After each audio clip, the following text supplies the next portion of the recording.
Good afternoon. In looking at the role of sociology in school teaching, I'd like to look now at one subject in particular, and also one area in particular, that of music and its application to all of the subjects that we teach. Interest in music in the world around us is high. However, it's not always easy to communicate this high level of interest with effectivity in classroom teaching. That is, the difference between more academic approaches to music or instruments can be different to the interest level of the students themselves. And this presentation seeks to show some of the ways in which sociology can help teachers to more effectively understand the place of music in music education within social settings and the role of social settings in the teaching of music and their application to classroom teaching. Firstly, it's worth noting that music, like dance, physical education, and other embodied processes, connects various objects in the world around us with our bodies and with our skills and actions through different parts of our bodies. The integration of the physical environment, sensory perception, cognitive understanding makes music, dance, physical education, and other areas of education that involve the body immersive, holistic experiences, which can be of great benefit, great help to students, but also they require a supportive environment to encourage development of skills and attitudes involving all of these areas. These domains, such as music, dance, physical education, all require the development of certain physical skills, but also they involve social skills as well as relating to other people that we're working with, including those who teach, those who learn, those around us, those in our families, those in the society around us, and in the school around us. Music's a social experience in which sounds connect a person to their environment and to others who might write, create, support, teach us, and to cultures and subcultures in which the music is valued and communicated. Music sociologists are often interested in the ways in which different social groups, such as an age group, class, culture, ethnicity, gender, all engage with music in different ways.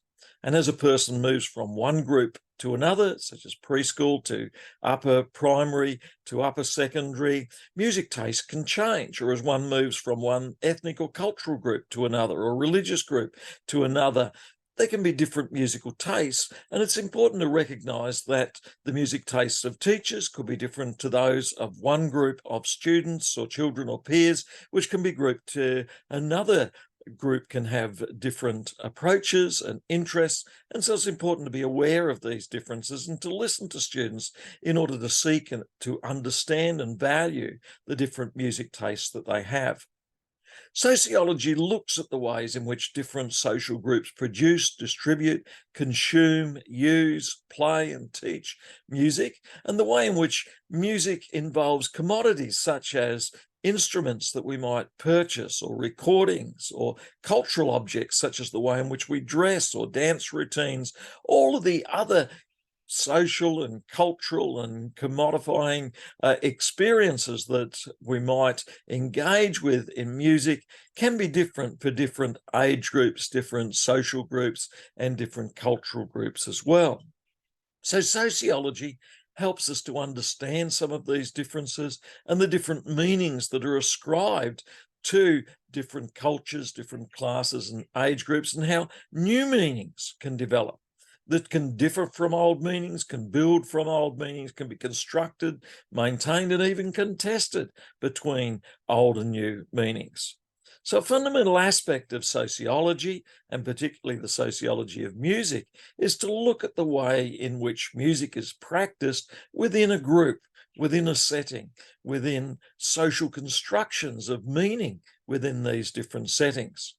So if you look at the social organisation of how music's practiced in schools, you might see that there's particular structures that stratify the approach to music in ways that might encourage some groups from a particular background, such as upper middle class, to get engaged, and it might leave out or marginalise others who have less finance or less opportunity or have interest in different areas. Different age groups can feel included or left out. different cultures, genders, or social class can all feel included or left out of our music programs. And it's important for us as teachers to understand what social settings cause students to feel included or left out.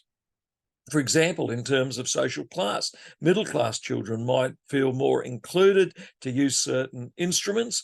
But if you look at working class students who can't afford certain instruments, can't afford certain tuition, they might feel left out, may not go on to university or conservatory. And so social setting can make a huge difference. Let's take one example.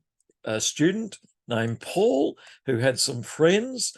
4 of them decided to form a group and go play music in Germany. His name was Paul McCartney, lived in Leeds, a working class city.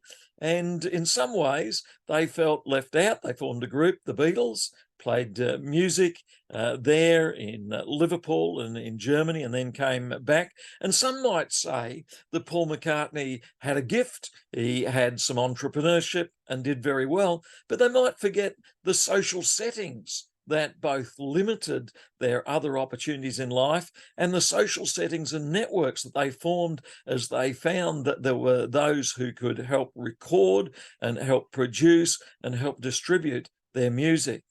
A lot of what took place that gave them success and gives our students in our classes success depended on their understanding of the social settings in which they live. Social settings that could either give them freedom from the world in which they live. And for Paul McCartney, he lived in a working class world with a lot of limitations. And he also happened to find some opportunities in which the networks that he was able to link him with gave him a chance to be free from the limitations of the working class world in Liverpool in which he lived. So sociology looks at these opportunities and limitations, and the sociology of music too looks at the opportunities and the limitations that people may have in terms of the social world around them. If you do a study on sociology and music and Paul McCartney and the Beatles, you see that Paul McCartney, along with his bandmates, emerged from this working class background with limited opportunities, but in a city that had rich musical history, rich religious music history in the cathedral that is there, and in other music groups that were emerging, and then opportunities through a network, through opportunities in Germany, and then returning.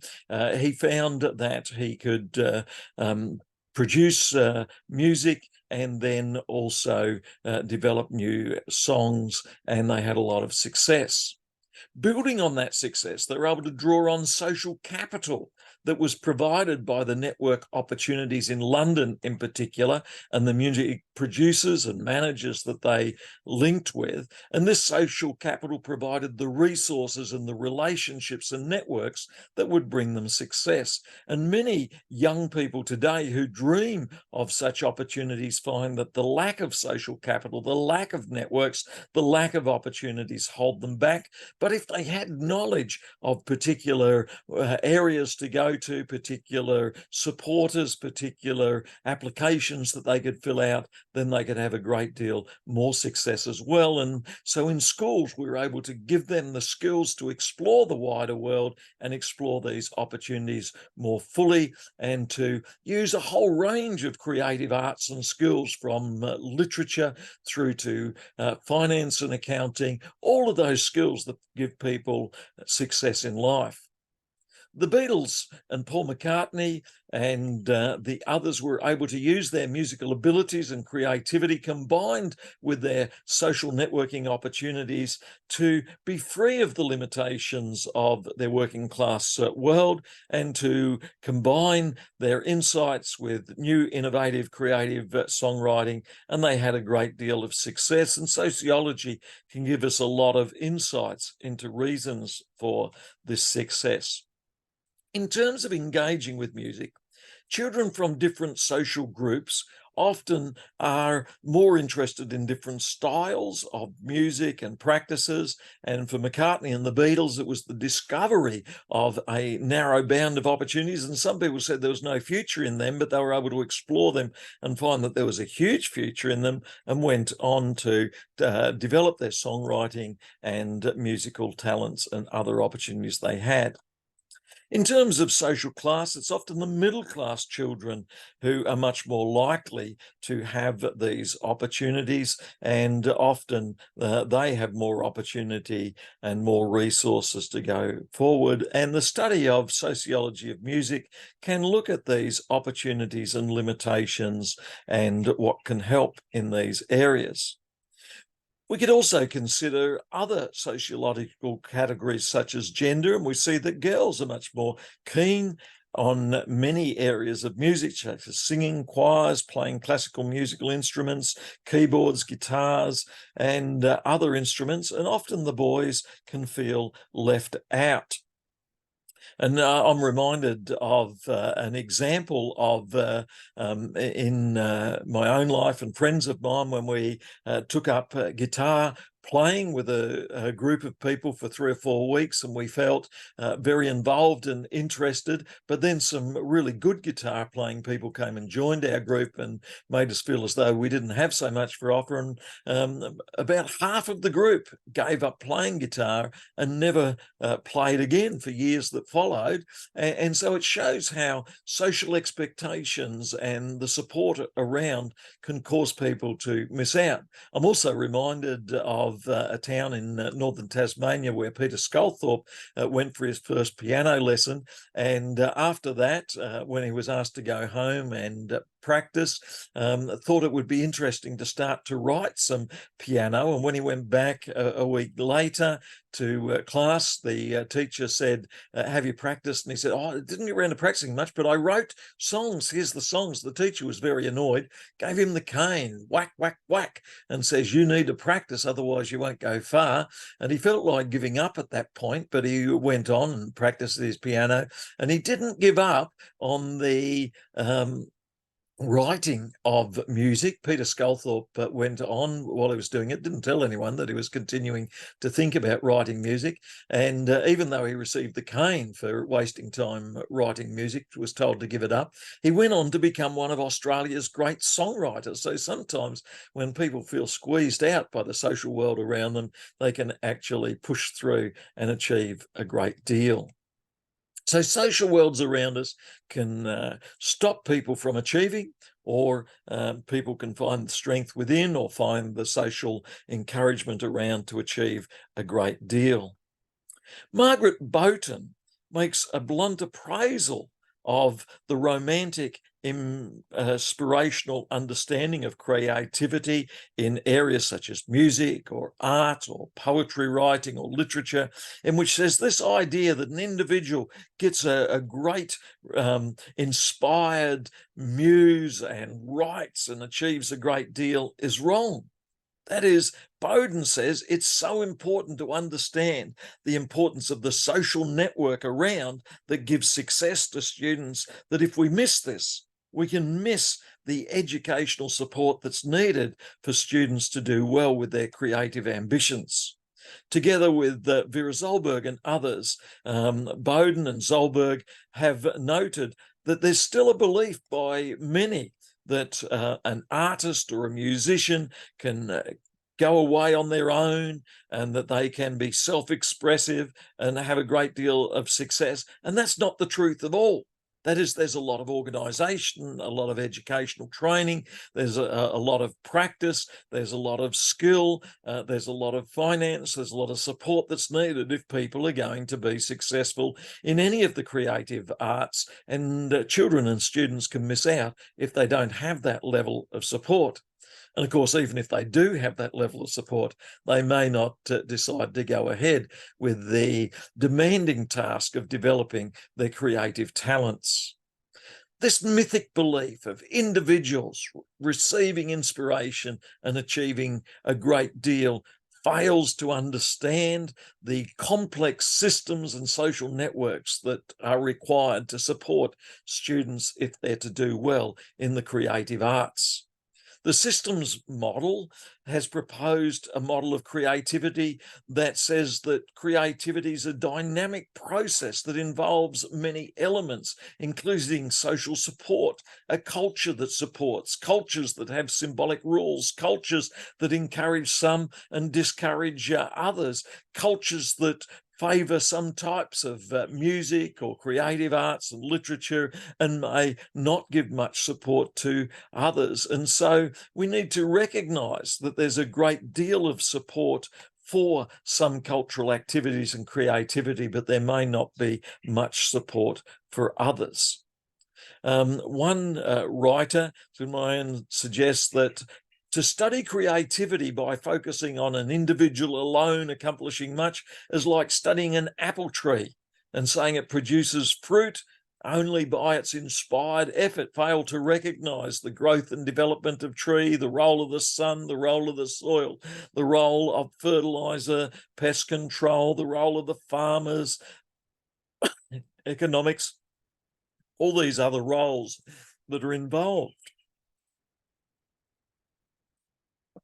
If one wants to understand creativity, it's not enough just to say the individual apple tree produced the apples. We need to understand all the context, and so too when studying creative arts like music or any other creative arts.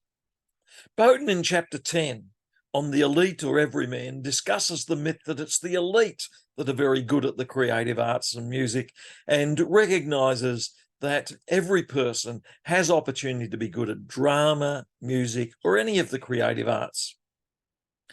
Noticing something, being creative about what you notice is not something that just comes to people. It's a skill that develops, that takes time. And so too in the creative arts, in music, visual art, in drama, noticing what to do is a skill that can be learned, and teaching is able to contribute to this.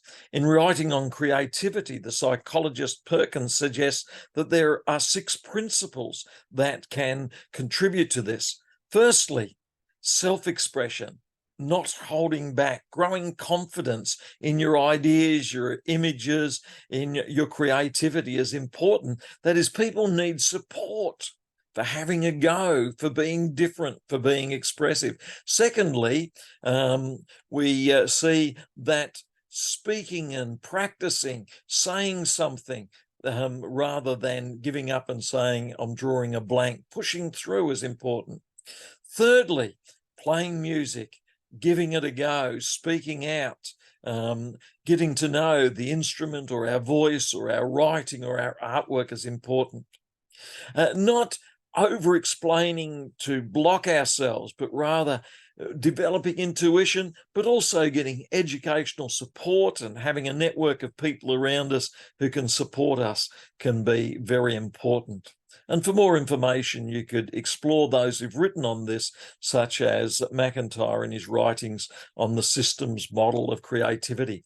I hope this brief introduction to one of the creative arts, music, and to the other creative arts like literature, poetry, story writing, songwriting, drama, all of these aren't things that just happen by an inspired individual. Certainly that can be part of it, but they're part of complex social networks which involve resourcing and teaching and socially resourced opportunities that depend on societies around them. I hope this is an encouragement for us to continue to provide the teaching resources and support that are needed in all of the creative arts, including music. Thank you.